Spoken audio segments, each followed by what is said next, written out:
I must say it is running at a terrible speed.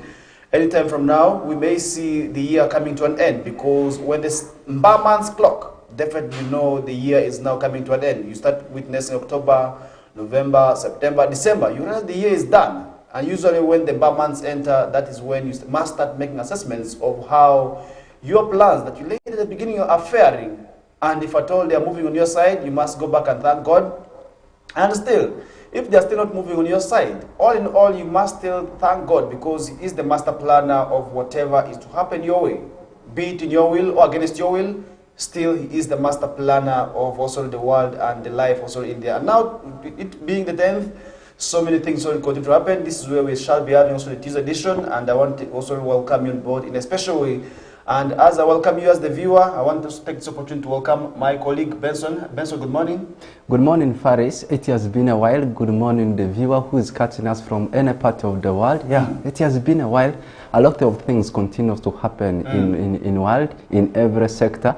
But don't be confused, because someone might be confused seeing me at this time, because whenever they see me next to the podium of West Nile Television, they think about sports. Not yes, I am behind sports. But I am versatile striker. Yes, we still have to talk about sports, because yesterday Uganda won the game. What can you say about that? That's actually where we need to begin off our discussions. Yeah, just as a highlight, Uganda, yeah, exactly, they won the game in AFCON qualifiers. It was actually against our neighbors, not the DRC, but the Congo itself. The game ended by 2-0, but that's not the ending point. The question remains, can they be able to sail up to the final ticket to see that come next year? So somebody out there may be asking, how many games does Uganda need now to qualify?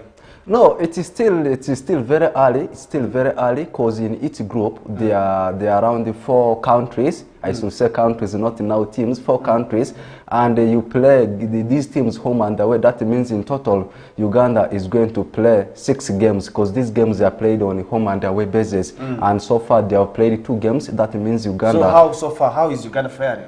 Uganda. We need to understand, is it a good start for put? Yeah, it is. Uganda normal, when it is at the initial stages like this, they always start very well, but towards the closing edges, that's where you see the closing edges, that's where you see the disappointing bit of it coming. Now the question remains, can they this time be able to proceed to that? Morocco is actually what everyone is waiting to see as we speak right now. We shall be discussing more in relation to sports later on, but we are going to begin off our discussions with what is happening in the papers and what is happening across the entire country. And now when we also talk about what continues to make rounds, you will realize that a lot of issues continue to happen both in West Nile, northern Uganda, and other parts of the country. You will realize that a lot of things are happening. And now in Mubende, a man has been stabbed to death over making love with a married woman in the married man's house. And the man who murdered this man actually found them in their bedroom. And now the man in the names of Ignatius Nyanshio has become another person who has joined the statistics also of homicide records after having love with the married woman. That's something we are seeing. Benson, is it really something we must be talking about in this generation, with also the fact that we talk about many women being more than the men? And earlier on, our producer was also saying, you had her saying something here earlier on. She was like, this is something that we don't expect to happen in this era. Should we say it that way? Or it is a normal thing? We need to understand that, because at one point someone may be saying, really, is it something that we must talk about it? And does it justify that now many women are actually adulterers? We need to understand that. First share your thoughts about this matter. First of all, this saga is bringing a lot of discussions on the table, on the side of the man who has been killed, and also on the side of the man who actually killed that man, and at the same time the woman who is herself. Because I feel the problem is the woman.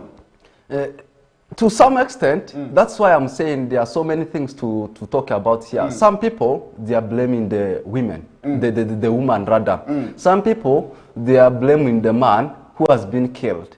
And the other party is also blaming the man who killed his colleague. Now, for the viewers to understand the whole session, who has caused the problem. Yeah, so let's start with the discussion on the side of the woman herself. I think to some extent the woman might be the causer, and we should also understand the reason as to why that woman has gone to the extent of bringing another man into her own house. You know, there are some, let me just give it as an example, maybe for a longer period of time, her original husband, let me use that term, might have not been around for a longer period of time. That might be the reason as to why she has gone for another man. Yes, that is to some extent. You're right. The man identified as Mutatina had been working in Kagadi district, and this incident happened in Bubendi. So upon returning back from work, he found out that the man, another man, was actually having intimacy with his wife, and what he resorted to was stabbing. But really, does it justify that? Because earlier you were saying that the man was not around. So still, does it justify that if I'm not around, Benson, if I'm not around, should you bring another woman, another man in my house? That is the reason as to why when we actually doing discussion about the whole of this matter, there is no specific party we have to blame in the whole of the scene. We have already analyzed the party of the woman. Now reaching to the party of the man, the original man, the husband to that woman. What actually came over you? Just stabbing your friend like that. This is not a friend. This is a friend in courts. So I've used that term for people to understand. You won't come for food that doesn't belong to you. First of all, you also have to understand that we are in modern world. Such kind of things happen, though it is ironical and it is also hypocritical. One thing you have to know is that there is a law. There are laws. You don't need to take law into your hand. First, you have to understand, if I do it this way, can it be able to cause problem for me? Can it be able to cause problem for the other person? Can it be able to cause problem for the whole family? This is the first thing, of course, you will have to understand. That means you first have to analyze the laws, or else analyze the law.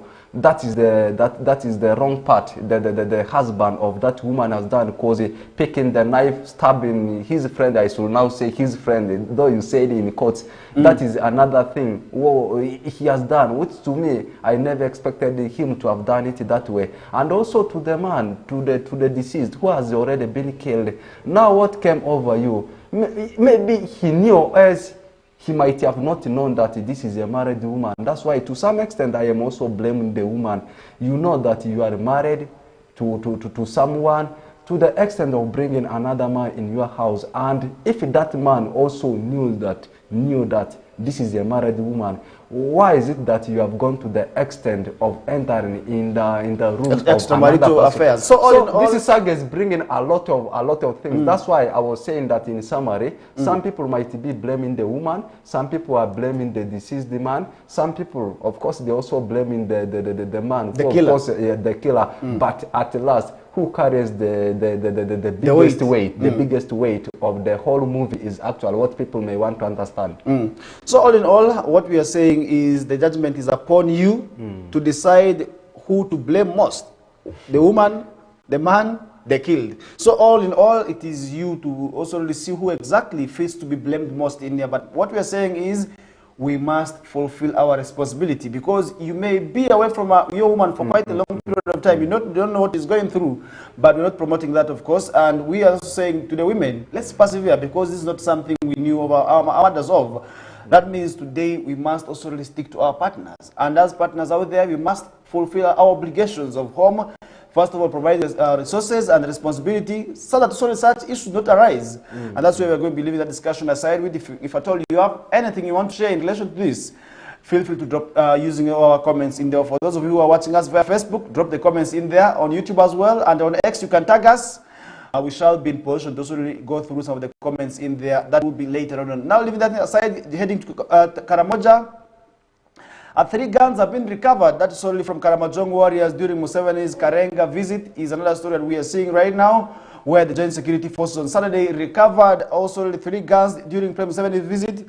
That is to Karenga district, that's to close the Karamojong cultural event that was held in Napekoi grounds. And Major Isaac Oware, the public relations officer, that is also for the UPDF 3rd Division, said the army had been conducting multiple activities in hectic week and safeguard the cultural event, which was characterized by a beehive that was of activities, including hosting the President Museveni and national and international dignitaries, among others. That is something we didn't see in there. But now, recovery of these guns, Benson, do you think it will address the issues of Karamoja, where we are still seeing guns being recovered? And UPDF had efforts of also asking people to voluntarily hand over their guns, which many people did, but the guns continue to also exist amongst the people, and that's where we're seeing mob attacks sometimes happening in just 1 minute. What do you think about the strategy also in terms of making sure that Karamoja becomes safe? And how do the guns find their way into that sub-region? You see, first, the biggest issue here is, I know it's not only happened in Karamoja region, it's happened all over the country of Uganda, but the recent one being discovered in Karamoja region, it of course puts them at the peak. That's why the whole discussion is all about Karamoja. And this thing is causing a lot of, it continues to extend the issue of insecurity in some of the areas. Now, these guns being recovered, the biggest question, which is, I think is running in the minds of the people right now, is all about where did they recover them. Yeah, we understand that they have been recovered from some of the people in Karamoja region. How were they recovered? We are there found in boats, because this might be something which is running in the minds of people. We are there actually got in buses, whereas there were some specific people who were actually carrying the guns, is actually what everyone may want to understand. What I can only say about that saga is, I think governments will continue with such kind of operations to see that the security level in our country, of course, reaches at the peak. Because if people continue to stay with the guns, of course, at any time you may otherwise you may find that someone has been killed. Some people, of course, have been robbed, because normally a gun is termed to be the biggest weapon all over the world, because whenever you go to someone and the person happens to see you with a gun, of course the person easily surrenders and you can easily harm the person. I think that is a very good operation being done by the forces. I think it is to continue. And also to the people who are actually behind these guns, who are actually keeping these guns illegally, of course you need to come. But Benson, now the question I'm asking myself right now is, shall we have Karamoja sub-region fully disarmed? Because the guns still continue to exist amongst the people, I believe. Strategies have been there to ask the people to surrender guns. Of course, many have surrendered, but we still see the guns circulating and also still existing amongst the people. And now, in particular, in relation to this particular incident, the suspects are still on the run, and we don't know where they also have gone, but the guns have recovered.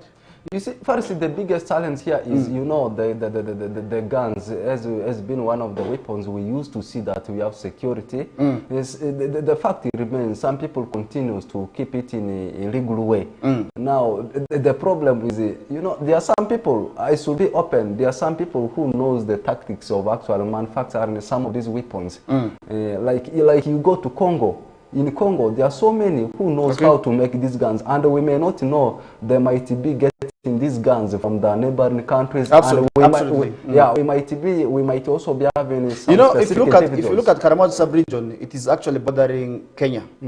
It is not a far distance from Kenya, and that means also the Turkana from Kenya sometimes find their way into activities also really in terms of trade, and we also already had stories. If you remember SST, you realize that also these people have been using these guns, first of all, for protecting the animals, because Karamoja sub-region, what they value most is the animals, and they believe that the animals are actually very much precious, and that is how they safeguard the animals today. And I believe with the Kenyans also already come in there, most times these guns also already keep on being exchanged in there. And now how can we deal with the issue of the cross-border also the movements in terms of this gun circulating is what we shall be looking into the next half of the show, and we are going to be taking a short commercial break, Benson, and when we return back we shall be opening up also that discussion still. And as the viewer still, you can be able to certainly share your own opinions on whether Karamoja can fully be disarmed. My name is Swarish Majid. We take a short commercial break and we get back to you shortly.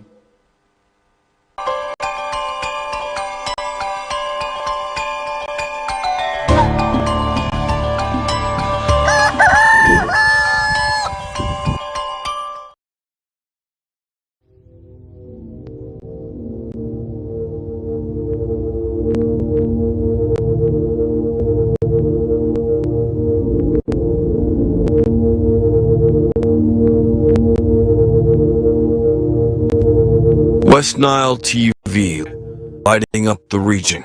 Kylian Mbappe! Jude Bellingham, Vinicius Vinicius Jr., Lamine Yamal, Antoine Griezmann. La Liga comes to Star Times. A wild celebration! The big stars, the tiki-taka football, Real Madrid and Barcelona live in your living room. Real Madrid, a team of dreams! Catch all 380 games live and in HD on Sports Premium Channel 259 and Channel 246 starting this August 15th. Subscribe to StarTimes Classic or Smart Bouquet at 36,000 Uganda shillings to enjoy the football experience affordably. StarTimes Football and limited passion.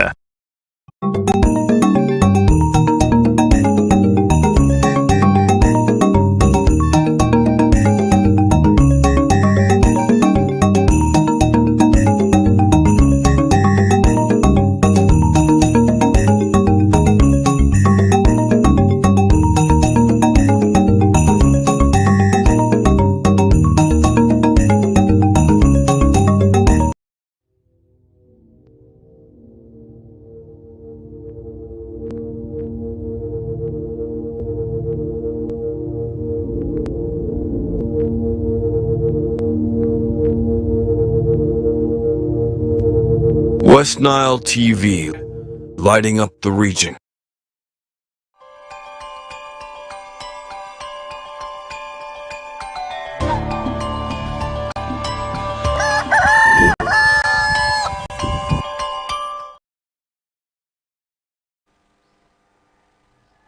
All right, welcome back from that short commercial break. We are back with the discussions. My name is Farish Majid and I'm still together with Oracle Benson Pastore.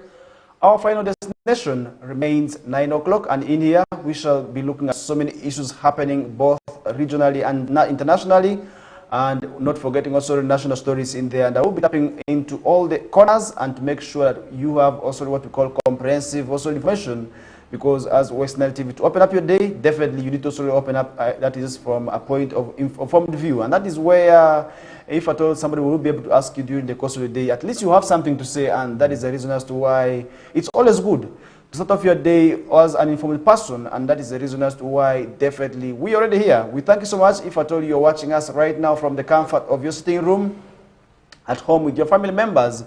We say a very, very good morning and a good breakfast. And that's only which we want to wish to you right now as we get moving in the show, because I believe you must be now preparing to have breakfast in there. We wish you the very best. And that is one thing also which we also really do not want to take for granted.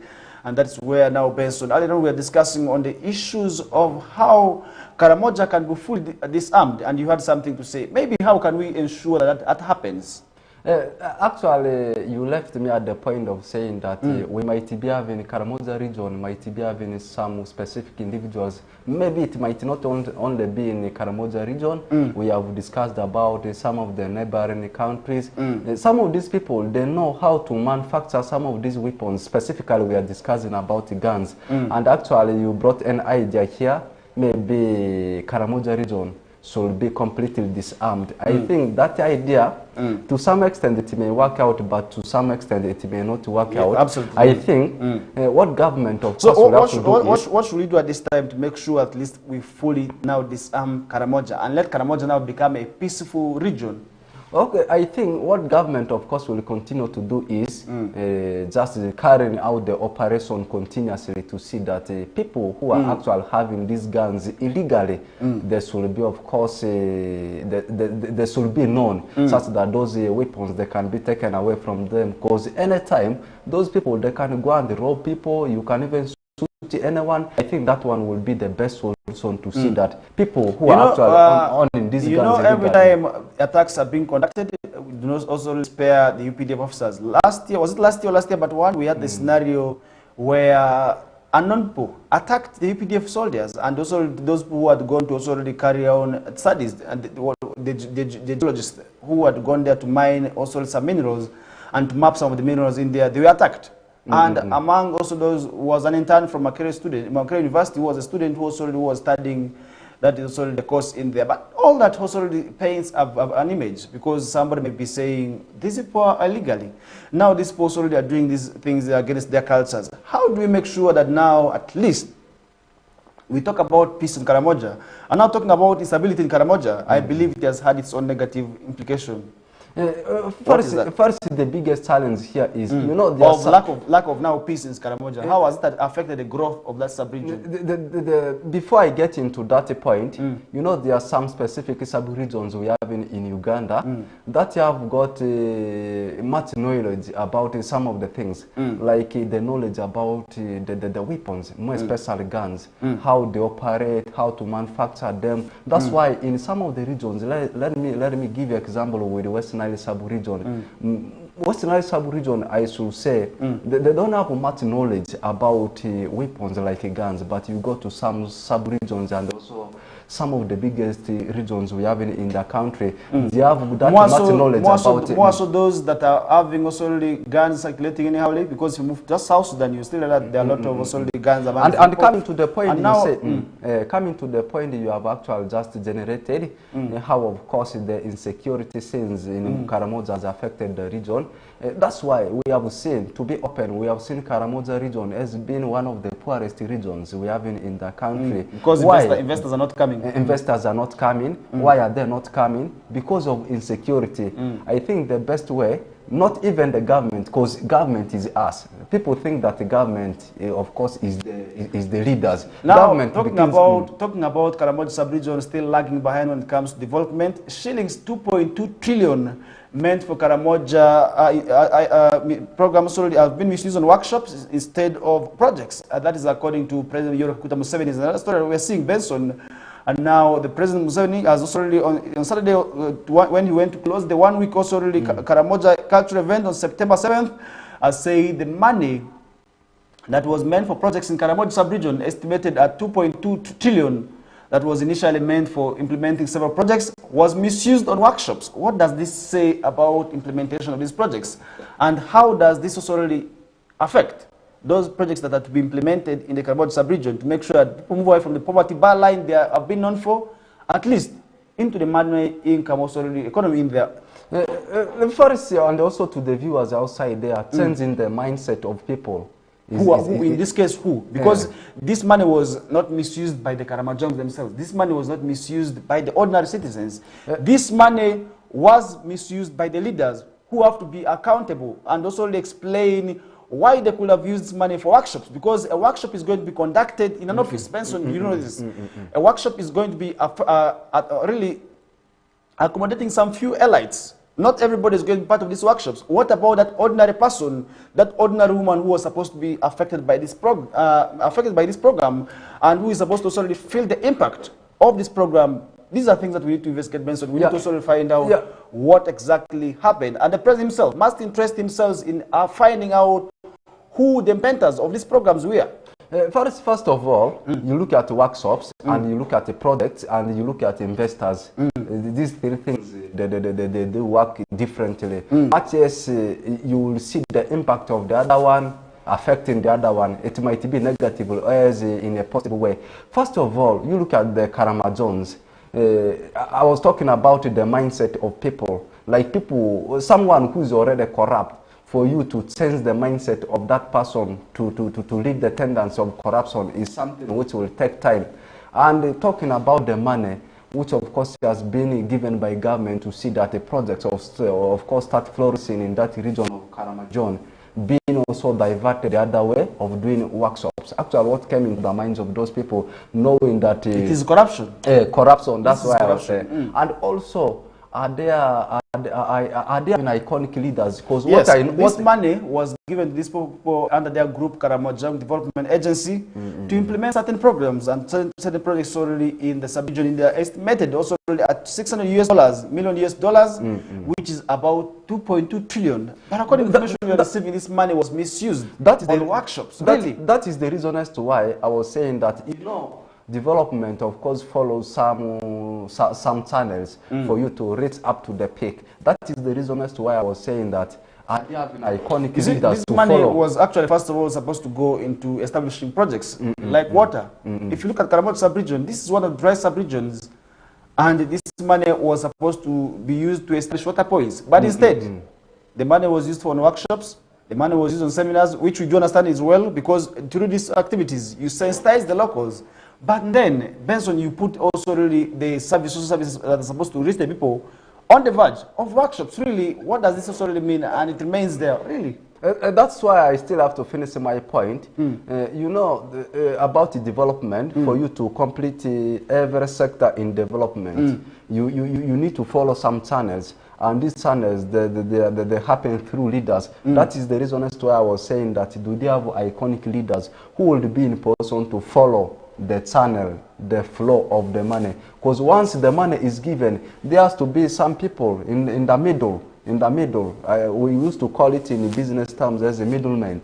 They are middlemen. These middlemen are the leaders to see that to follow the money.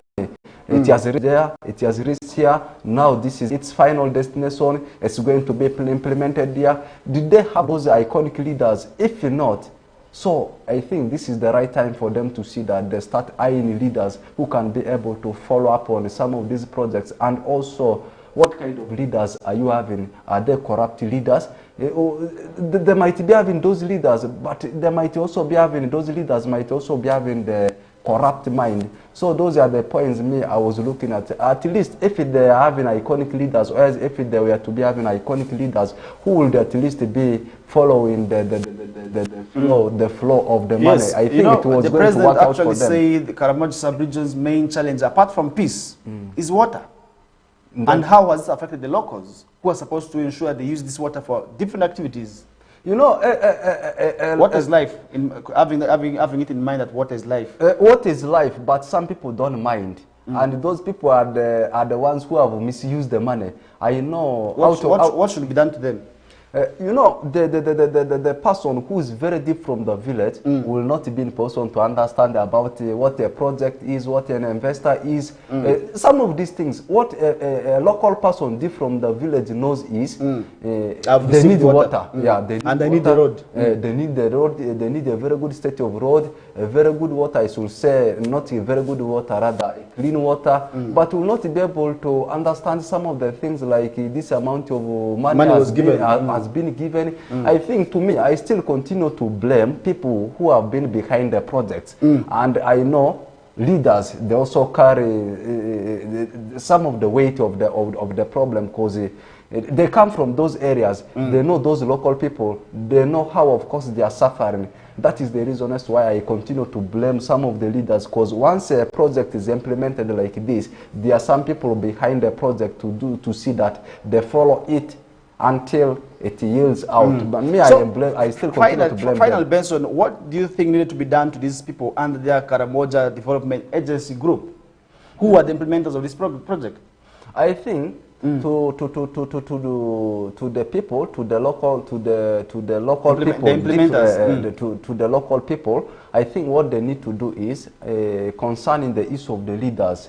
Next time, they need to go for leaders who can be able to stand for them. These are leaders. These are not political leaders. These are technocrats who are being also who have just established themselves, and this government also really give them the mandate of implementing this project. And who normally forwards the problems of every community? Are they not leaders? The local leaders, first of all, right from the LC ones. That is the because there's a chain that is supposed to be followed. That was the chain I was talking about. Because before a problem was identified by the government, or as money is issued by the government, that lowest ranked leader from the village, of course, will have to first forward your problem maybe to LC2. LC2 forwards it to. It follows the channel, as you are saying.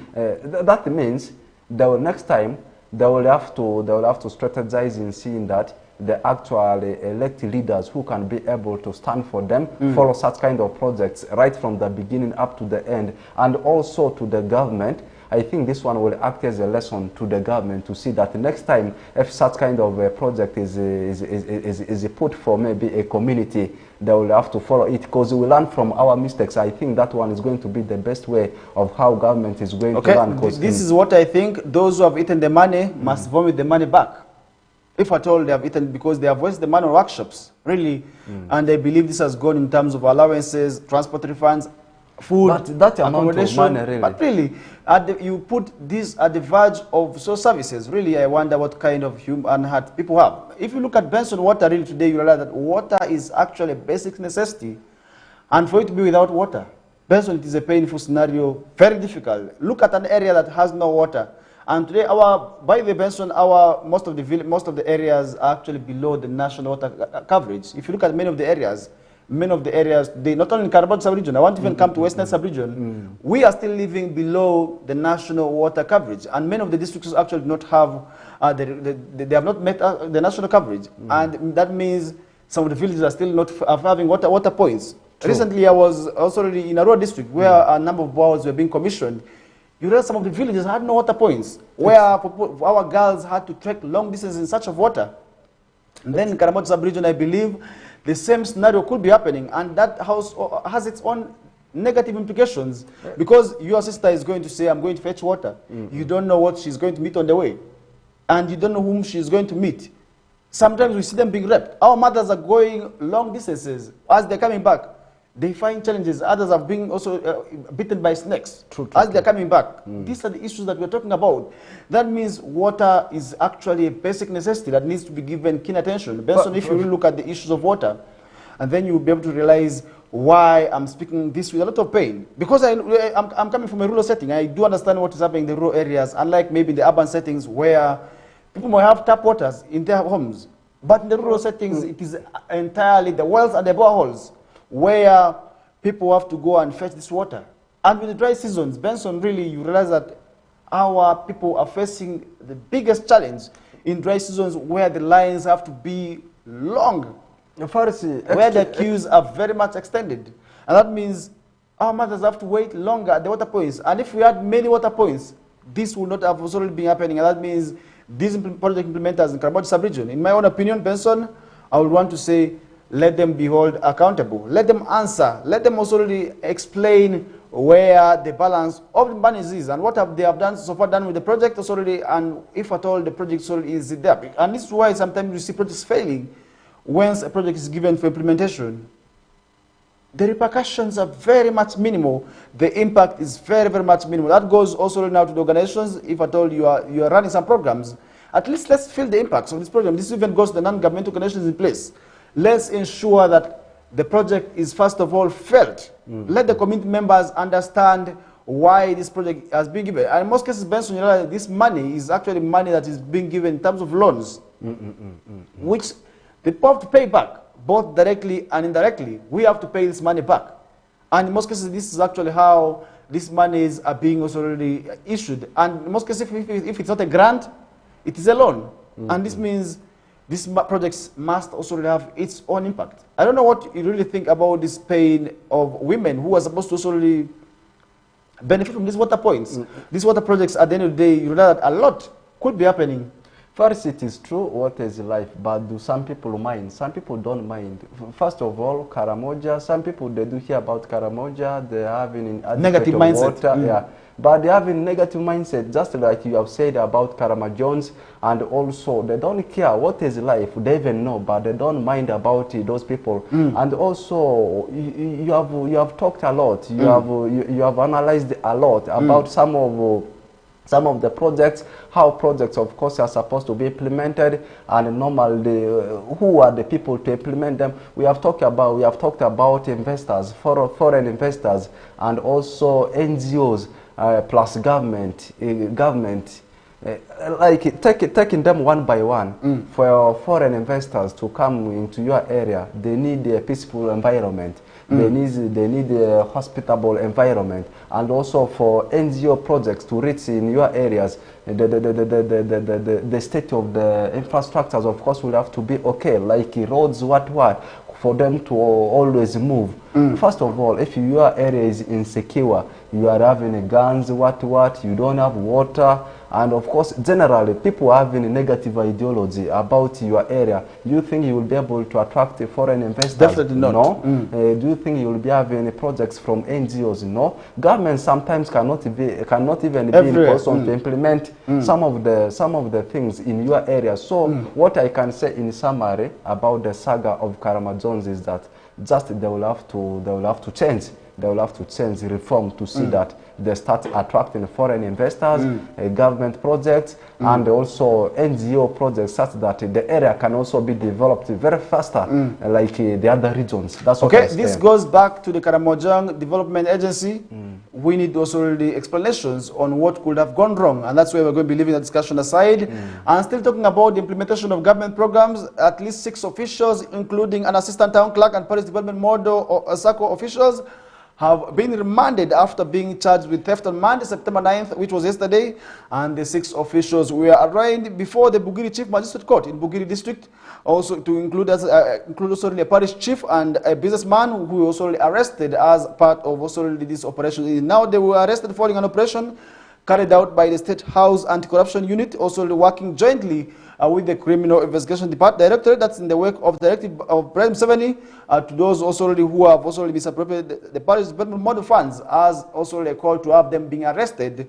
Will this address the corruption within the Paris Development Model? Because earlier on, as few days ago, we were talking about PDM for sex in the rural city. That was already a challenge. First, it always sounds very funny but painful every time discussing about some of the things that continues to transpire as far as Paris development model is concerned. Because this money, first of all, is generating, I should say, 70% of what is happening in that saga are just the problems. We have seen problems coming over and over about the issue of PDM money. Matters, there are some people who are utilizing the money for development. That's why there is that other part of development. Because if you talk about Paris development model, but people are taking it in the other way. We have seen people fighting, the wife and the husband fighting over the money, and also the biggest point here is the corruption tendency of it, and also the mode of distributing the money. We have seen the irregularities. We have seen it has kindly changed, and this thing is generating a lot of problems in every part of the country. If you talk about the problems that are being exhibited within the Paris Development Model, one of the irregularities is that some of the people who are supposed to benefit from this money are not receiving it. You find out that this money is supposed to go to the vulnerable poor, but somebody out there is not vulnerable. The person is okay and gets the 1 million. We have the same also scenario that happened in Kenya Ward.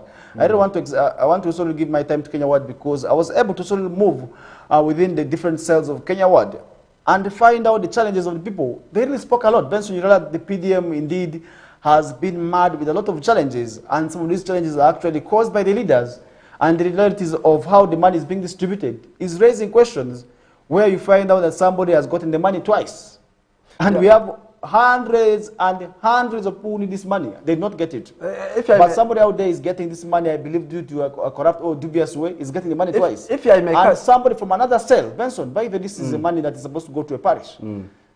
You find out that, for instance, me who lives in Tanganyika Ward, I may go and get this money in the Pangisha. That is already a problem. Somebody lives in Awindiri Ward, but chooses to get this money from Kenya Ward.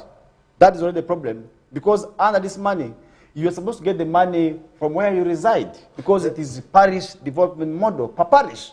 But these are some of the irregularities that we're talking about involved also in the parish development model. Do you think all these matters will be addressed? It's true. First, if you go to most of the residential areas... Have you got the money? Let me ask, have you got the money? No, I have not. Why? I will get. You're not entitled to get that money. Am I not poor? You are not poor. Why? You're not poor. Benson, you're not poor. If you get this money, I will report you. Because this money is supposed to go to the vulnerable community members. Am I not vulnerable? To make sure... You're not vulnerable, Benson. Are you vulnerable? Okay, that is where we also need to talk about... Am I not part of government? You are part of the government, but if you get the money, you risk being arrested. Now, okay, Benson, that is where we did see officials like Azedi Magunda, who is an assistant town clerk of Busowa Town Council, that's and who also doubles as the community development officer.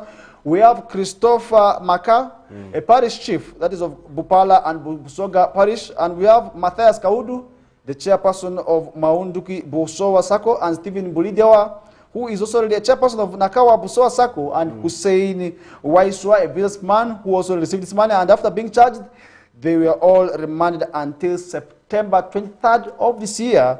That means they will have to answer these questions and some of the allegations being levied against them. That means, Benson, really to get this parish development model, people need to have heart now. I believe spiritual treatment would actually do this good service, because if I told you are giving money to somebody who's corrupt, somebody whose mind has already been destroyed. First, me, I am looking at the three angles here. Me, I want the church leaders to be involved in this.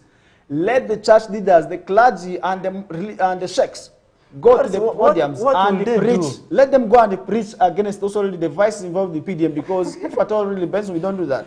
We have had several campaigns about this man being arrested, but it's not working out. I believe now the religious leaders need to be involved in this, to talk about the bad practices involved in PDM. And at the end of the day, I believe, Benson, that would address the challenges involved in the parish development model implementation. Don't you think that would do a good service? First, however much they are going to involve these religious so you don't leaders. Trust the power of religion, right? I trust, but something to be done with the money. Unfortunately, we only left with a minute to go for the other break. Let's have that discussion. Okay. Afterwards. Okay, Benson, we are going to be taking a short commercial break, but from the look of things, you are not also trusting the power of religion. But that is not the point. You will be explaining why you wanted to say whatever you wanted to say after the short commercial break. This is still a KOKOLIRIKO live show on West Nile TV channel 477 on StarTimes, and also already on 0073 on Zuku. And not forgetting all the online platforms where we are live on YouTube. That is at West Nile Television. And we also live on Facebook as well on the same also channel in there. That means not forgetting those on X. You can still catch up with us each and every Mondays to Fridays from wherever also you are. And that means you need not to worry if I told you to travel outside Uganda. We are saying all in all, you can watch us anytime from any part of the world, so long as you are connected to a device that has internet. We take a short commercial break. We bounce back shortly.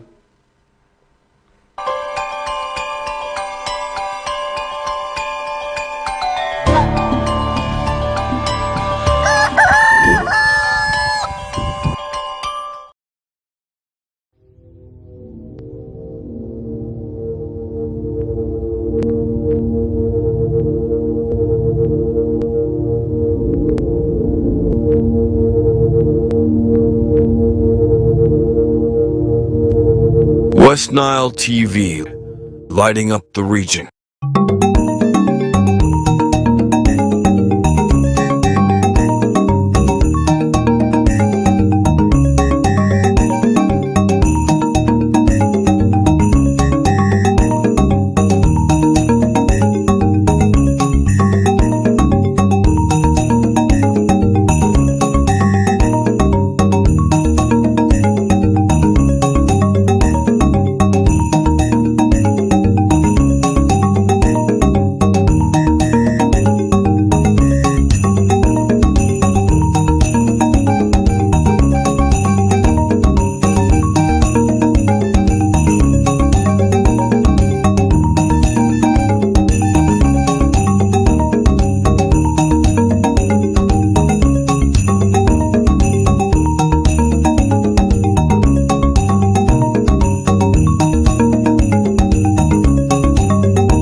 Vinicius Jr., Lamine Yamal, Antoine Griezmann. La Liga comes to StarTimes. A wild celebration! The big stars, the tiki-taka football, Real Madrid and Barcelona live in your living room. Real Madrid, a team of dreams! Catch all 380 games live and in HD on Sports Premium Channel 259 and Channel 246. Starting this August 15th. Subscribe to StarTimes Classic or Smart Bouquet at 36,000 Uganda shillings to enjoy the football experience affordably. StarTimes Football and limited passion.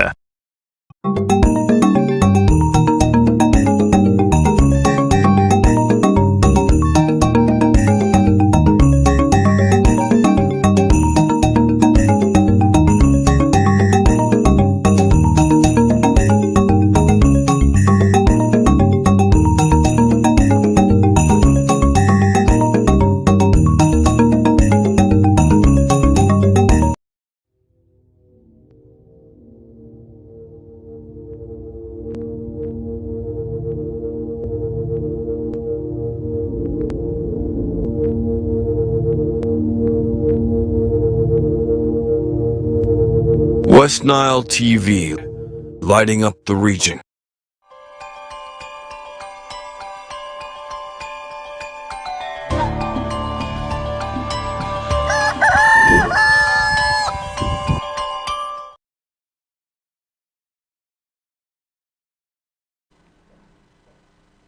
All right, welcome back from the short commercial break. I am still with Daraku Benson Pastore, and my name is Farish Majid. We are still talking about scandals involved in the Paris Development Mode implementation, and Benson earlier on was saying something when it comes to how the program needs to be implemented. And I told him we need to also have the religious leaders fully involved to make sure that people are being told about the dangers of corruption, because Benson, really, if I move also really to the mosque, and the Sheikh tells me that corruption is very bad. Definitely, I'll come back with that mindset that indeed corruption is very bad. Don't you think involvement of the religious leaders is actually very critical here? Do you know that there is also corruption in Don't go there. Don't go there. It is sinful. I know where you want to go to anyway. Okay, now, actually, we are actually bringing the part of religious leaders to see that they preach and the mindset of these people, they are changed. But you know, also changing the mindset of some people, it takes time. That was the reason as to why I was saying that. First of all, there are three things I was looking at. First of all, the people who are getting the beneficiaries, I should say. That is the best term I think I can use. The beneficiaries and how they are going to utilize this money. And also the leaders who are behind this money. I mean those leaders who of course oversee things to see that this money reaches to these people and at the right time, and also to the right people, to the right beneficiaries. And you actually spoke a lot of how the mode of distribution and also some of the people who are benefiting out of this money. And Pharisee, right now, you take your own time, you visit some of the parishes, some of the villages, you will learn a lot. Most of them are actually challenges people encounter as far as this government program is concerned. And I've seen a lot. One best example I can give to the viewers is of late. Like you gave the other examples, like people from the other parishes getting the money from the other parishes, a person from another village, and also like someone is also using the ID, national ID of the other one to get the money, and also people who think that they know more. You know, most of the elder people, they don't have much knowledge about this process, and you happen to see that a person, a youth, go to an elder person, mostly women. They go to and get money from them. And get money from them. They use it. Some of them, after seeing that this elderly woman, let's just say that our grandpapas and our grandmothers, after getting the money, of course, they go and they pick the money from them, that you are old, you cannot manage this money. They pick the money, and at the end, when the time of refunding the money comes, the problem, the repercussion will be on that elderly person. That is one thing I've been observing. And then the second thing is, some people they are using actually the IDs. They are using the IDs. Okay, but you realize that a lot of issues are really being involved in the Paris Development Mode implementation. That means the implementers of this program need to learn one thing, that this is not their money. This is government money. This is not money that you entirely got for yourself. So all in all, what you are saying is, if at all you are chanced to make sure that you implement this program, please avoid taking advantage of the masses. Why am I saying this? We have seen scenarios where people are being extorted money because they ask for 20,000, bring this amount of money, we shall also use it for processing papers. Garcia, why are you supposed to do that? Government also does not cater for that. It is actually money which government gave you to do that. Because I was sharing earlier on with some of the leaders that we have provisions for those who are actually being part of the implementers of this program. They said yes, that is money that indeed that is being allocated also in the quarters for the implementers of this program. First of all, people who are also involved as the Party Development Circle chairpersons, the committee members, their amount is specified. They have a certain amount that is being given to them, that is being channeled towards them for implementation of this program. Then why do you still go back to the masses and ask for their minimum money? Because we have scenarios where people are being registered, but on condition that you bring half of the money to me, not forgetting that this is a revolving fund. And at the end of the day, the burden of refunding this money goes back onto the final receiver. Because as the implement of this program, definitely you will be nowhere. You will be nowhere to also ensure that also you pay the money, because this is money that is supposed to be given to each and every homestead. Benson, this is money I'm supposed to get, use it, and refund back. This is something people forget. And in most cases, people think that this is political money, and that has made it worsened. That ideology actually is that mentality of people. You see, that is entirely where people take it wrong, and I feel this calls for mindset change. Let's ensure that people's minds are changed. If at all you get this money, use it for the project that you actually also maybe planned for. Because let's talk about poultry, because this is where many of the people in the Western sub-region had their plans outlined. But you move and check in some of the areas, you find out the project has not fully been implemented. And just like in Mioga, personally, I feel people need to also join hands to implement this program. Because if I got 1 million, you got 1 million, the producer Sophie, the producer Bonnie gets 1 million, the camera lady gets 1 million. At the end of the day, if at all we match the money and use also like 4 million to also implement this project, you realize the money becomes more valuable. And if at all we get the project, then we will benefit from it. But then the challenge is how much these monies are being received. Once you move to areas, you realize many also, we talk about 1 million. When the charges may actually be less. And then somebody also still comes back and says, I included you on this list, you're supposed to give me 200,000, you're supposed to give me 100,000, you're supposed to give me 50,000, and the entire burden of paying this money, Benson, is onto you. Exactly. The final receiver. Actually, I was at the verge of finishing my statement about that. Some people they don't have much knowledge about this money. And some people, the money they have been getting before are just petty money. You know, also touching 1 million like this, it sounds big. It sounds big and it looks big. And you know, there are some specific people who think that at least they have studied, they have knowledge about money, they have knowledge about this government programs. Programs. So exactly like you have lamented, like after seeing that, like I have helped you, once the money has already come on the table, I come to you, you know, I helped you a lot, you give me 100, you give me 200, you give me 50, and at the end, the burden, by the time you will be refunding this money, the whole burden, the whole repercussion will also be on you. On top of that, these elderly grandmothers and the elderly grandfathers, some of them, they don't have knowledge about the process of getting this money. You see that they go and get the IDs of these elderly people. They say that you give me your ID, I go and process the money, and I will give you 50,000. And ignorantly, you happen to see that these people, they easily give the IDs to these people who assume that they have much knowledge about these things.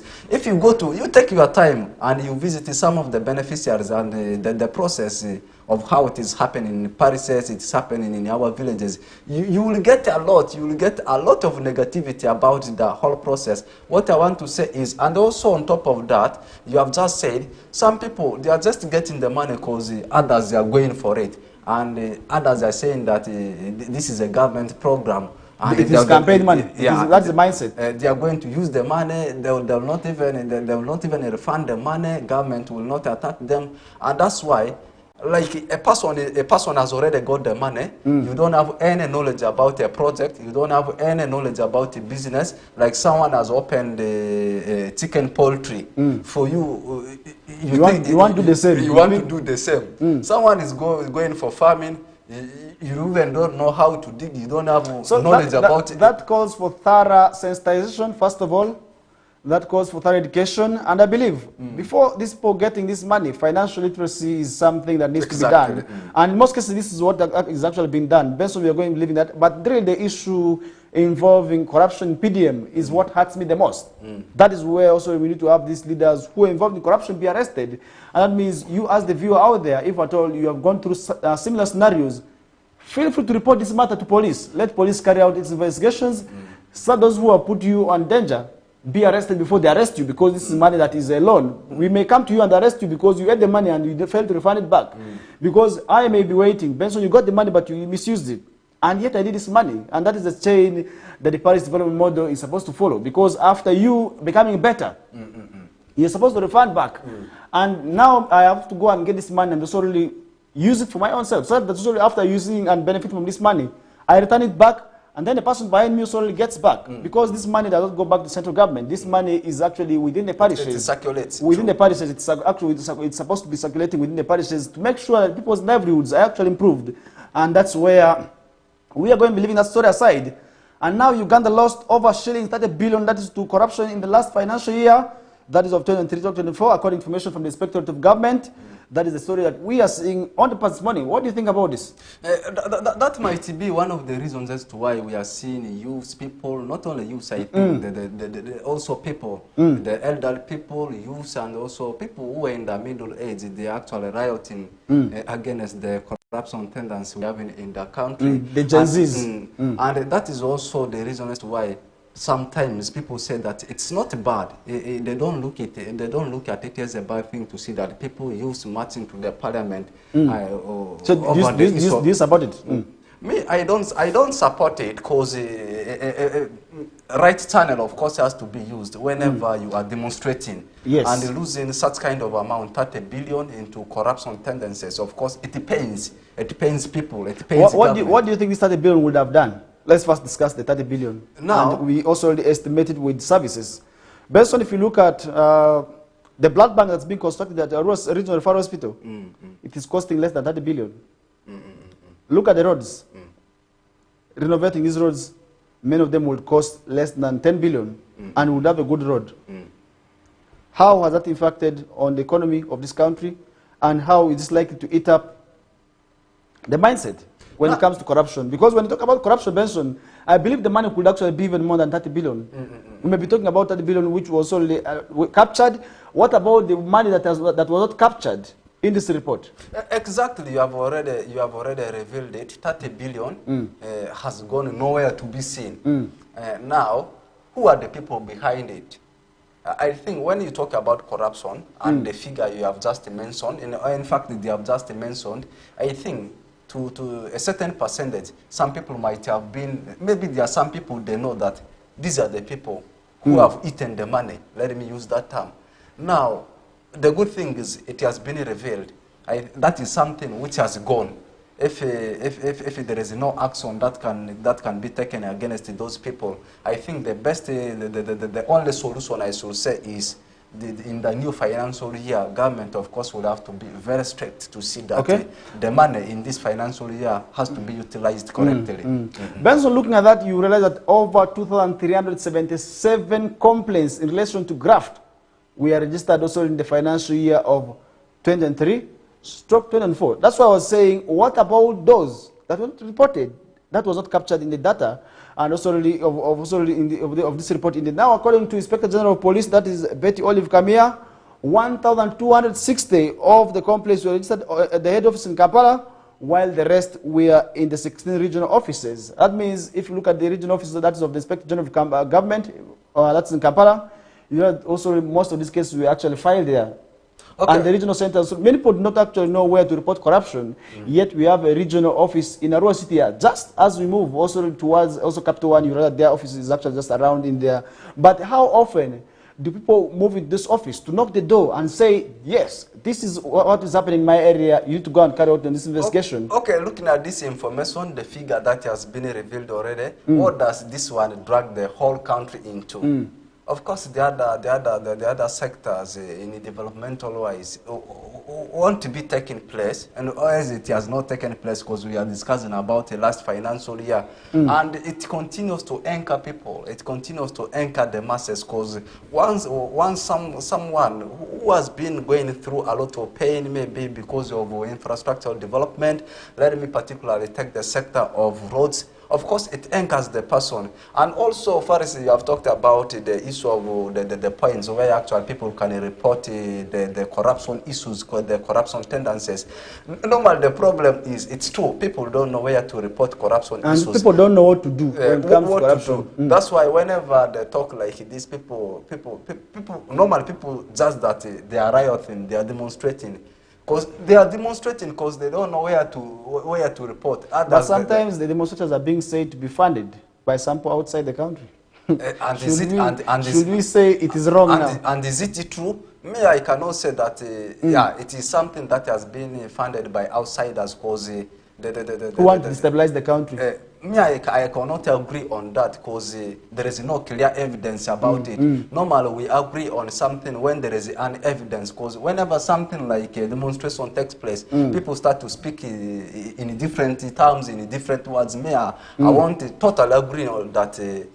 Some of these demonstrations are being funded by outsiders unless there is a clear evidence about it, because mostly whenever there is a demonstration about corruption tendencies, people masses, they tend to march to that parliament. Some of these so should we allow the march to parliament to continue? In other words, should we allow it? In case it worsens, we should allow. In case it worsens, because at the end, the whole repercussion. Are we ready to see a similar scenario like what happened in Kenya? The way I'm seeing, if this thing persists, continues, even the one of Kenya, it may worsen.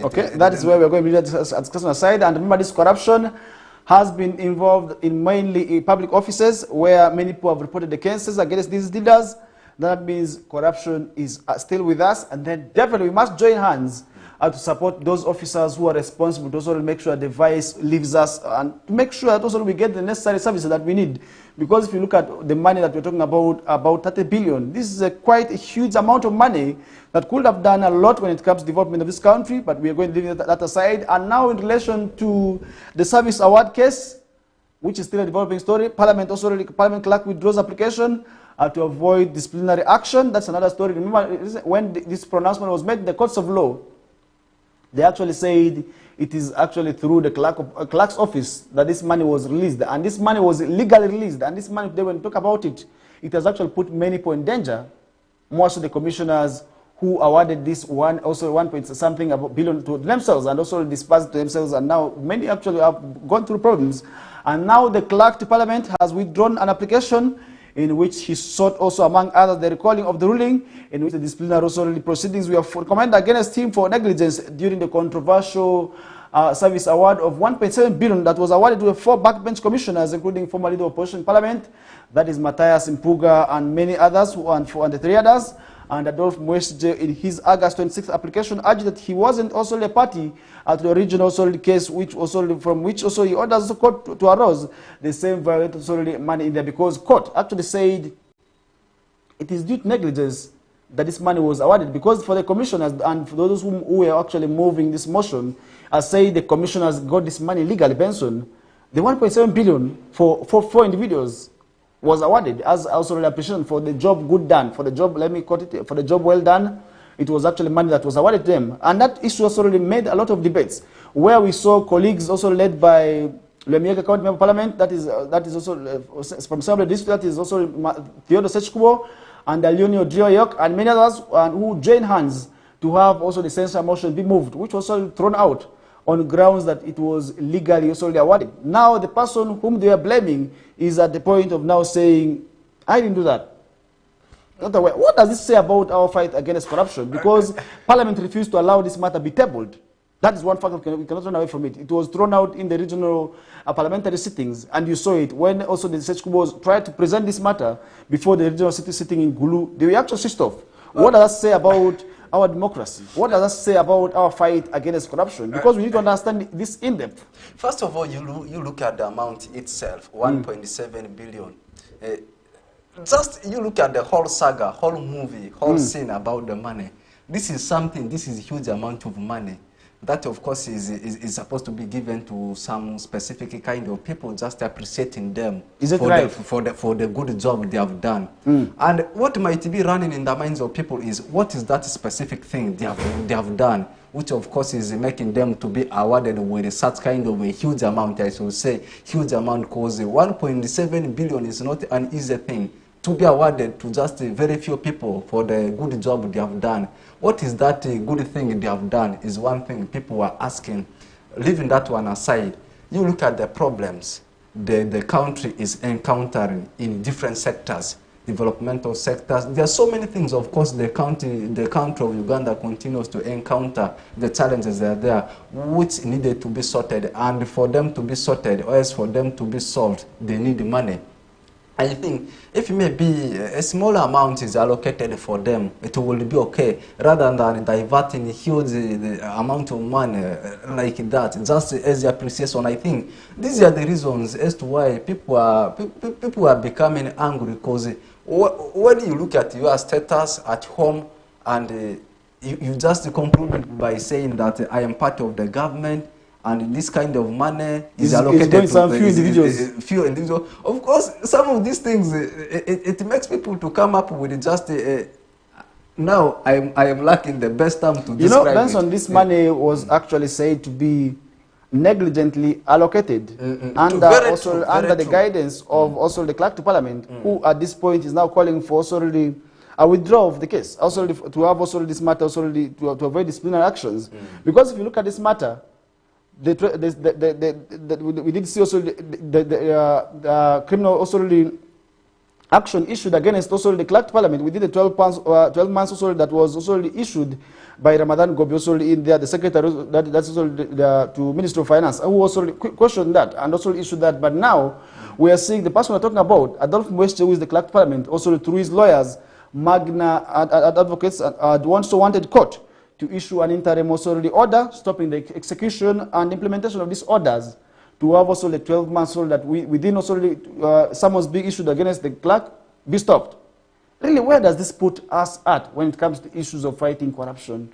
And when we talk about corruption today, many people don't want to hear the word corruption, because the word corruption used to sound big. Benson, while we were young, there was a song, something for something, nothing for nothing.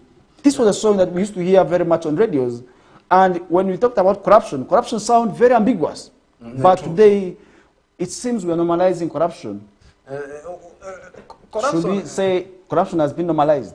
It's true, to a smaller extent, it is sounding of late normal, but people are taking actions against it. That is the best thing I've seen. Though it sounds something which is normal, but the best thing I've seen of late is people have started taking actions against corruption. That's why we are seeing some of the demonstrations being started, but they have been hacked on the way. And also, we should say this is just corruption, because you look at that amount of money. I still continue to base my point along that area. You look at that amount of money alone as being part of the government. Because any individual, which I always continue, the one thing I always continue to emphasize is an individual is part of the government. Those leaders, they are actual our representatives. You look at your status at home, your children, they are suffering because of school fees. You don't even have good food to eat, and you each and every time you go to market, you pay tax and the revenue you pay. And this is how it has been misused, I think.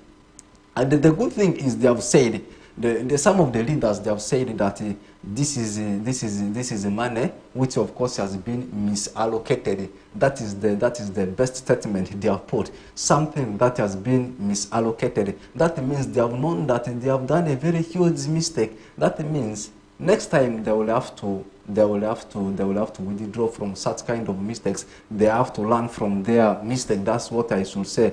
But once you have done something, it always takes time for you to readjust, for you to recorrect. That's what I should say. Anyway, it happens, but we can still be in position to move away from such kind of sagas.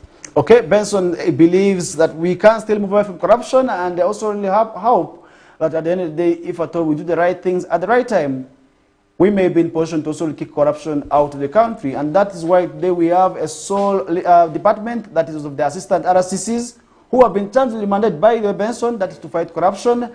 And remember also, on Saturday, we had the handover party that is also of Mr. Charles Chogor, where the minister, that's for State Minister for Urban, also Lands and Urban Development, Obiga Mario Kanya, called upon the people also who have been charged also to work as commissioners to embark on the fight against corruption.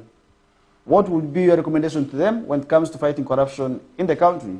Because they're about president, when it comes to solely fighting against this vice that we're talking about. Talking about the masses themselves, they play a very little role. They play a very little role when it comes to fighting against corruption. I think the biggest share has been left in the hands of the leaders, our leaders, because they are the ones to drive people to see that the rate of corruption. I know that we cannot fight corruption until the end, but the rate of corruption, I think, can be minimized. This one goes into the hands of our leaders to see that the corruption tendencies we have in the country can be reduced. That is the only thing I can say, because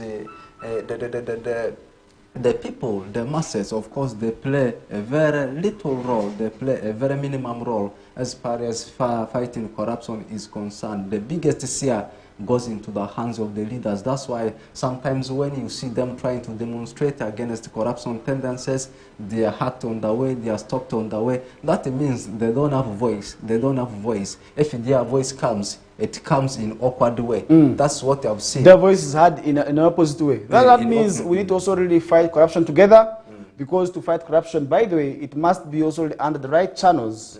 We must ensure we fight corruption the right ways.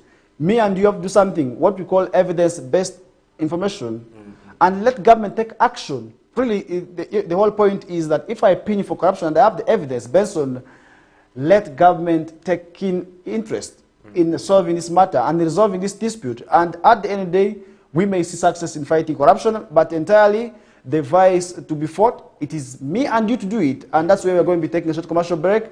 My name is Farish Majid. I'm still with Dr. Benson Pastore.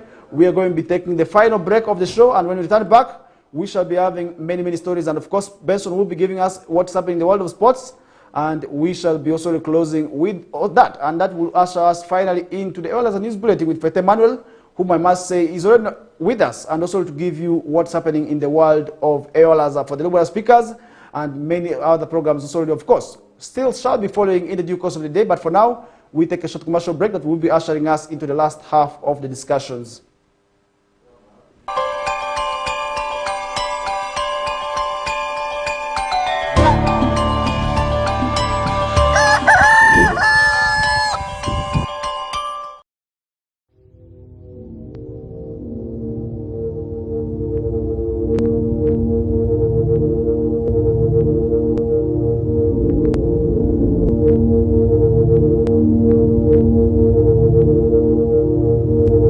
West Nile TV, lighting up the region.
Vinicius Jr., Lamine Yamal, Antoine Griezmann.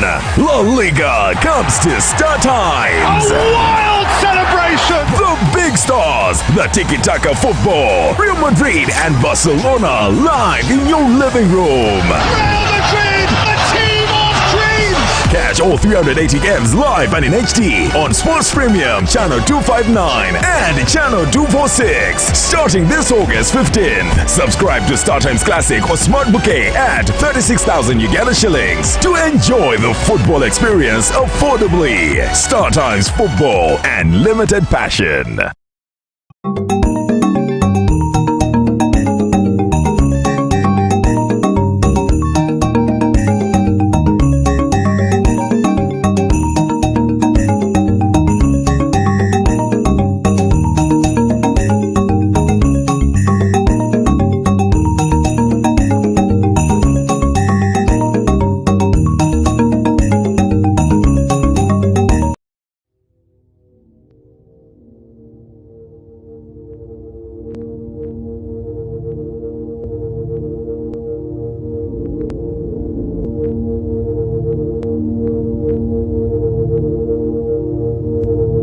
West Nile TV, lighting up the region.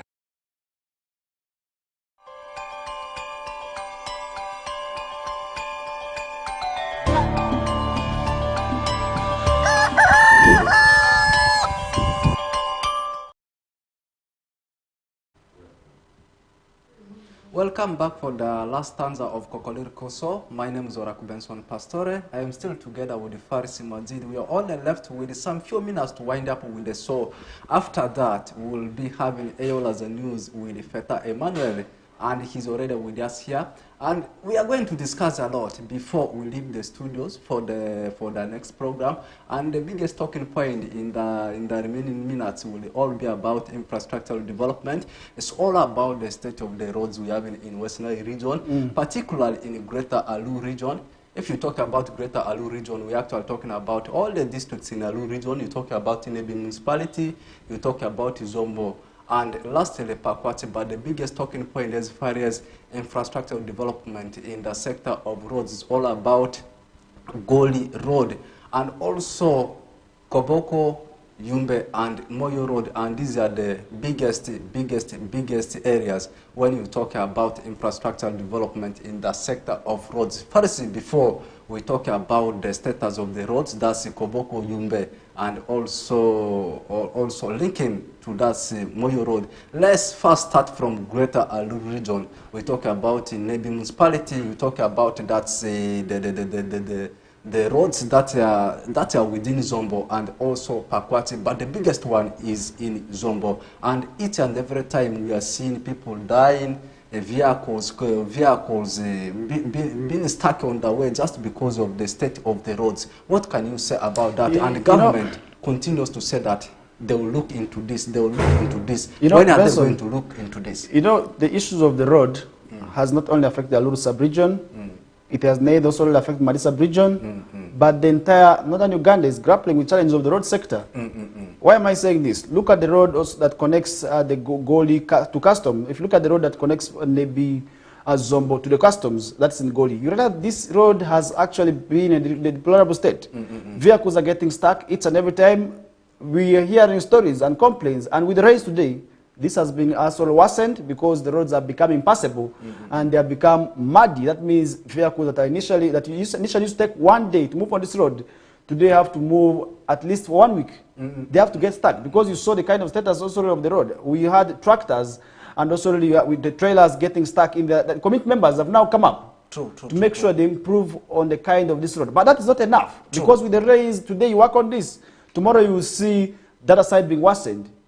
That road really it deserves to be worked upon because first of all it is a road that connects Uganda to DRC. True. Many of the vehicles that come from the other parts of the country have to pass through it because it is one of the easiest and quickest way to connect to some of the parts of DRC, because we may say, why don't they use the other road that passes through Arua? But not each, if you look at Congo, by the way, Congo is very big, Benson. Very many parts also of the districts of Kenya, Congo, you realize that cannot be accessed through Arua. And then that means that side could actually be easier for them to pass through. That means we need to prioritize working on that road. And that means government needs to put priority on these roads. First of all, that connect the country to another country. Look at the road that connects, this road actually it plays a great role of connecting Uganda to Congo. And then we are talking about the road that also really connects Madi sub-region to South Sudan, the Moyo Bongi Road. It was commissioned, but up-to-date implementation and working of this project has not started. Last week, was it last week where we had the press briefing by office from Uganda National Roads Authority, who actually confirmed that the project would officially commence towards the end of September, where they were hoping. It is still hopeful. We don't know when exactly this also project will be also worked upon because it was flagged off. We didn't see the Prime Minister, Robert Nabanja, coming up to flag this road. But up to date, implementation remains a question. Now the ordinary person is asking himself, when shall we see the graders? Because I was able to move on this road, Benson, trust me, I never saw any graders. But rumor has it that the vehicles were actually parked at local PO Technical Institute. This is what we had, that they were parked there because they had to keep them safely. And they are still carrying out on measurements, because these are the people you find with their machines. We don't know what they're doing. And the ordinary person even doesn't know what is being checked. But you find people with their machines measuring. Then that means people are losing hope. It means government must ensure that these roads are worked on time. Because there's a project period for which these projects have to be implemented. True. And now if we say 12 months, but we spend 5 months without starting the project, it means we shall go back and also ask for extension of this project. And that means these roads will not be worked within the stipulated period of time. Let's say if at all the road project will take 12 months, and we take long to commence with the projects. Benson, trust me, at the end of the day, people are going to be losing trust. And the project is not going to be done the way it's supposed to be done, because as a contractor, I will be working to beat the time and to beat the deadline, not the quality. And that means within a short period of time, we are seeing the roads developing potholes. It means they were worked on under pressure. Based on this is where I want to ask government, when certain projects are being given, we must make sure they are done within the stipulated period of time. Why am I saying this? Based on you know that this road is also really, it is something which also really causes pain, causes tears in my eyes, because Benson, I don't know when the last time you actually boarded any other mode of transport apart from road. Whether I like it or not, each and every day you travel by road. I've never boarded aeroplane. I moved also by train once. I boarded also water transport once. I don't know how many people could actually use. That means road sector is actually where we needed to put our priority. And one of the biggest infrastructures for this country that needed to be given keen attention is actually road. But I want to thank government also for making sure that at least some of these projects are being done. And if you look at the road that connects Arua to Kampala, the Pakwach Highway, at least we are hearing stories of it now being improved on, and we are seeing also the cars and also the officials to make sure those potholes are being filled. But some time back, this road was not motorable. You realize also really vehicles had to face a lot of challenges. And just along Njeva, traders were losing a lot of monies. They were losing a lot of property. Just a few days ago, was it 3 days ago, we had suspect criminals who were being arrested from Njeva. And these are the people where the vehicles slows down. They jump on these cars and drop those goods down. And that means the road is not good. People are carrying out losses. It means giving priority to the infrastructure is very, very much critical. I don't know how we can be able to support government in doing that, to make sure. And first, I also want to ask you into one thing. It's all about, you know, it's not all about working on these roads. Sometimes we need to also consider the companies. These roads that they have been contracted to. Because I need to credit one company that actually worked on one of our roads. That's Arua Koboko Road. That road, it has stayed for like 12 years. Still untouchable, still very good, in very good state. You see, sometimes some of these companies, some of these projects have been contracted to the rush with these works. And you know, Benson, talking about the companies, really there's a company that shocked me. I wouldn't want to mention the names, but look at the bridge that connects Arua district to Arua city. Just around, is it Awindiri? Just like there, Pajulu, the Pajulu road, the Pajulu bridge. It has stalled up to now. But the contractor insists he will work on the bridge. When shall we see this work be done within this period of time? Why don't we terminate the contracts of some of these contractors and blacklist them? Because really, sometimes based on really it causes pain. You talk about also the kind of contractors that are being contracted. Sometimes I ask myself, how did these contractors get the projects? Because you look at the project, really you find out that the person indeed maybe has no capacity to do the work. But this is the person who qualified, because government announces. That means if at all we are raising questions in the procurement and also the biddings, sometimes when we raise questions, when we raise eyebrows, it means what we are really forecasting is what is likely to happen. Because based on today that bridge has stalled. Look at it, you move there, you find a packed vehicle. And you see people are around, but the work is not progressing well.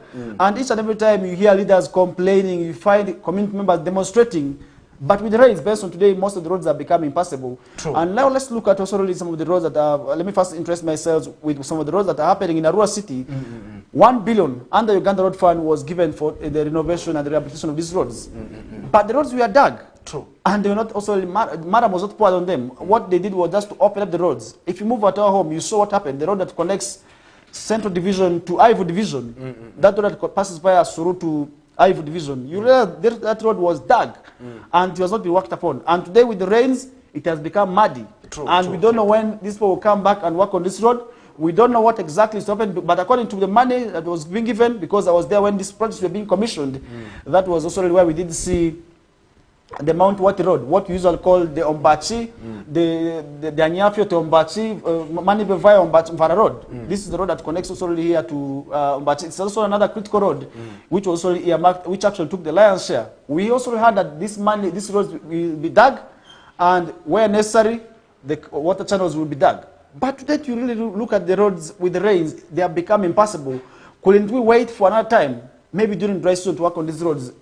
Really, why must we see people rushing with these projects? Because once we see people rushing with the projects, sometimes we realize that the outcomes really raise questions.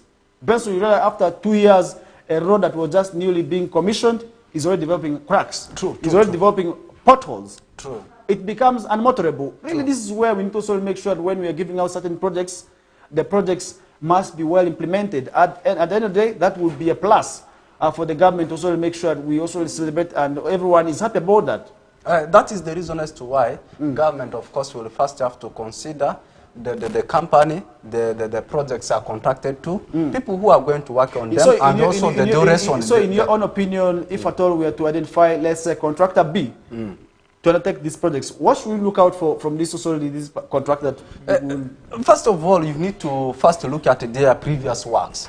How they did it, the duration, how long did they take to actually finish the previous work, and the state of the work, the project they did it before. Is it functioning, or is it only took a year and afterwards they started developing cracks? These are the things, of course, you need to consider, not just because this contractor, this company has already come on board, we need to hand over the project to them. No, it's not like that. And first, still, we are actually discussing about a very big thing. Now talking about the state of the roads in the Greater Alu region, most of the people in West Nile know that Zombo is actually one of the food baskets we have in our region. And you look at the state of the paths, I should now say, because there are very many paths that side. Every time it rains, not only vehicles passing, and also accidents frequently of late occurring that side of Greater Alu region. And at the same time, have we started witnessing or seeing the challenges, the effects when it comes to inadequate of foodstuffs in, let me specifically say, Arua City and some of the districts neighboring Arua City, and at the same time, business-wise, is it not affecting some of the districts and also the mother city, that's Arua City? Does it mean that also, if it has not happened yet, in the near future, are we going to see the effects? Benson, what is happening in local government A has an implication on local government B. You were talking about that side being one of the food baskets for the sub-region. I want to say yes. Recently, I was in Logiri. I was able to see our mothers on these tracks, struggling, where the vehicle has to stumble on these roads, looking for road on the road. That is the scenario that they were going through, where the driver had to slow down the speed. And women packed with the food fully on the tipper lorries had to struggle on the roads. That means, first of all, they are risking their lives to accidents. And we have seen people dying as a result of motor accidents on this road, where vehicles have also lost control. People have died. That means what is happening in local government A definitely has its own repercussions on local government B. And that means government must join hands to make sure at least these roads are developed. Really, you will realize the road that connects Logiri, which is also another critical road that connects Vura to, first of all, to Zombo. That road that is being commonly used by the traders who bring these goods, not only for Arua, not only for Western sub-region, but for also across borders, because food that comes from Zombo, Nebi, Pakwach, sometimes also finds its way into DRC. Sometimes we take the same food to South Sudan. Let's talk about the matoke, the avocados that comes from those areas, and also the neighboring district of Arua district in there. You know, these foods sometimes are now being lost. People's property are being damaged.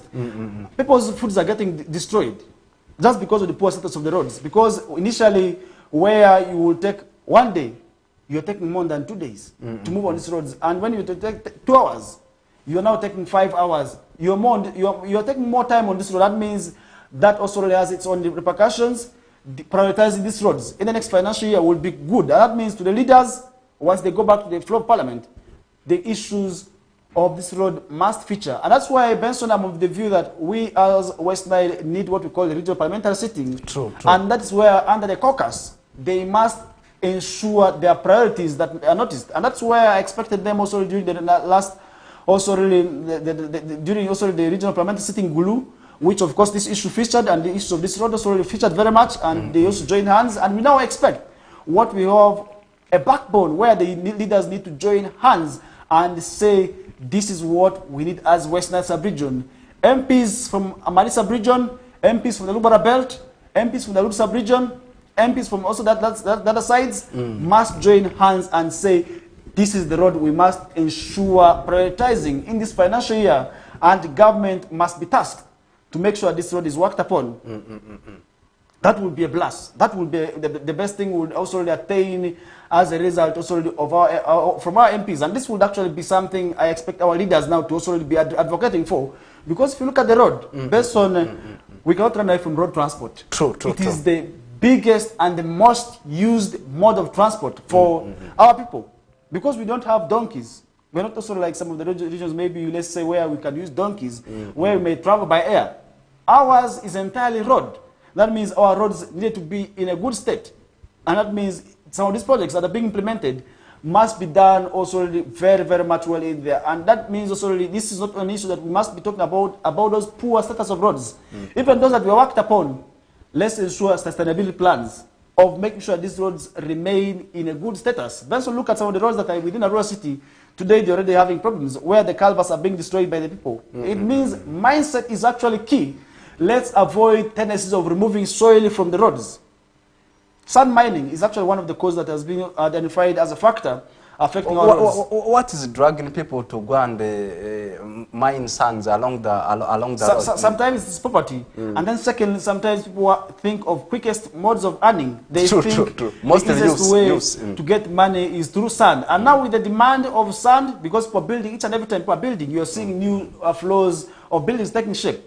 Where they get the sands from, it is from the roads. Now that means mindset change is actually very critical here. It's something also which we feel we must give keen attention to. People must, these are tendencies of removing sand from also the roadside. This is a concern which I so commonly in districts like Arua district, in Madiokolo, Terego, and Maracha. People are removing sand from the soil. It's true. This is something which I was able to also witness as I was moving on these roads. More especially when it has just rained. Yes. You find youths with also really with their hose and also their spades removing soil from that. That is something which I must say is really quite wrong. And leaders must come out to sensitize the people about sand mining, which is actually something eating up our roads, and move out to our water bodies. The same things are happening. True. That means we must join hands and continue talking to the people about issues of sand mining and something also which also we need bylaws on, because I feel sometimes we are blaming government for nothing. Yet it is us who are causing a lot of challenges to these roads. That means we must support government. I want to thank the youth whom in most cases I see working on this road, trying to also support government. That is why when they stop me, if I have the money, I give them. We need to also motivate them to make sure that our roads are motorable. And that means for those community members who are doing what we call salongo. In most cases, they call it salongo, where they tie ropes and work.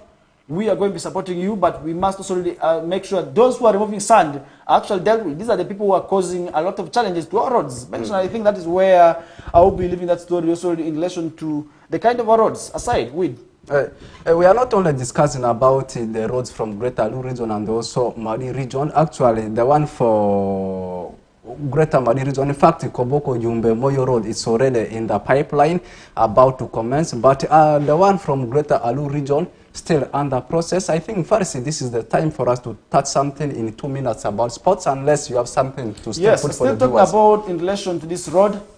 When the president, His Excellency Yoweri Museveni, recently visited the area for the Thanksgiving and commissioning also of the of national grid connection, this issue featured. I was able to see the LC5 that is also of Zombo raising this also issue, and we also see the one of Nebi also as well talking about this matter. And that means it is a matter that needs to be given keen attention to, because when we talk about these roads, definitely at the end of the day, we need that kind of road that is motorable. Each and everyone will be also really happy about, because once we don't work on these roads, First of all, movement of goods and services is going to be affected. If at all a service A is supposed to be taken to Port of Zombo, I'm not being in position to go there because, basically, you know, because of some of the roads, as Western sub-region, we have lost a number of opportunities, and many people have not come to us because of our road. And that means working the road. First of all, we'll be attracting more services, because if somebody wanted to give a service, maybe let's say in health, because of the good road, the person would say, after all, it is just a motorable distance, let me go. But if at all it is a poor status, somebody will say, this road, sorry, I'm not going there. That means we are going to be losing services. It means working on these roads is actually very, very much critical. And that means we are going to be leaving the discussion aside with here. But as the viewer, still you can be able to share your opinions with us in the remaining minutes of the show. I'll be checking through that. But Benson, what's happening in the world of sports? Uganda was able to win the game last night. I don't know if you're happy about the trend Uganda is taking place under put. Yeah, Uganda won the game, but I will be very happy if they qualify, because Uganda, I mean, what I know is when it is at the initial stages, that's how they perform. But when it reaches to the closing stages, that's where you will see the tears coming from the fans of Uganda Cranes. Yes, they won the game up against Congo. A draw against South Africa in the first game. A draw up against South Africa. Not a very bad statistics, because currently they are leading the log in Group K, with 4 points being followed by Congo, because in the previous game Congo played, they had a win over South Sudan. Congo is now having 3 points. Meanwhile, South Africa, they are having a point. Meanwhile, the only country in that group without a point is South Sudan, but they are yet to play their second game in that group. Come tonight up against South Africa. We are waiting to see. And also, Farsi, yesterday, remember there is also a very big tournament which is going in Europe, and the biggest game yesterday night was actually between France and Belgium. France actually managed to beat Belgium by 2-0, and Israel, we are 2-1 losers into the hands of Italy. Still in UEFA Nations League, we saw the winner being scored by Erling Braut Haaland as Norway beat Austria 2-1. And Slovenia ran riot over Kazakhstan, beating them by 3-0. Wales under Belgium, we are 2-1 winners over Montenegro. And Turkey, we are 3-1 winners over Iceland. And Faris is still bringing us to that African Cup of Nations, because this is the biggest tournament we have in the continent of Africa. Still other games we have played, matches we are discussing about the game of Uganda. Madagascar had a 1-1 draw with the Comoros. Lesotho, we are aced by Morocco 1-0. Meanwhile, Togo played 2-2 with the Equatorial Guinea, and there was a game between Niger and Niger, which ended 1-1. It was with Ghana and Sudan, not South Sudan. We are 2-1 losers into the hands of Angola. Ethiopia lost into the hands of DRC 2-0, and Uganda, as we had said, we are 2-0 winners over Senegal. And lastly, Senegal, Uganda, we are 2-0 winners over Congo rather. Senegal then ended yesterday with a 1-0 win over Burundi. Farisi, there is one big story. I don't know if you have been following Angola. I remember when we were teenagers, Angola used to be one of the powerful African countries when you talk about football. But in the recent years, they have gone off. Until last year's African Cup of Nations, when they actually, we saw them floating on the water, performing very well, beating some of the iconic countries of late. And again, they are performing very well. 2 games being played, they have won both of them. Recently, they had a win over one of the biggest countries we have in. And also yesterday, they managed to beat Sudan by 2-1. Does it mean they are coming back to their glorious moments? That's Angola for you. That is another story for discussion for another day. But Benson, one of the biggest stories in relation to the African qualifiers in Uganda has actually been about Cameroon, Onana being in this country. Why are people so excited about Onana being in this country also really? Because we are able to also really see many people talking about Onana. Yet we have so many countries in Kenya, in Uganda. Kenya even is in Uganda right now as I talk. They're already in Uganda where they will be playing in Napoli. And that means, why is the excitement with Onana as we get to summarize today's discussions with? One thing I know is, you know, Africans are generally excited. Africans are excited about iconic people. So Andre Onana is one of the iconic figures of the country as far as sports is concerned. And where he is playing right now speaks volume about him. That's what I should say about him. Okay, that brings us to the end of today's discussion. Remember, we are counting down the days. That was the beginning of the start times Uganda Premier League for this season. That means we as West Nile are not going to be having any other team We have to wait for our big league where we shall be having also many teams also to make us happy in there. But we are counting down the days.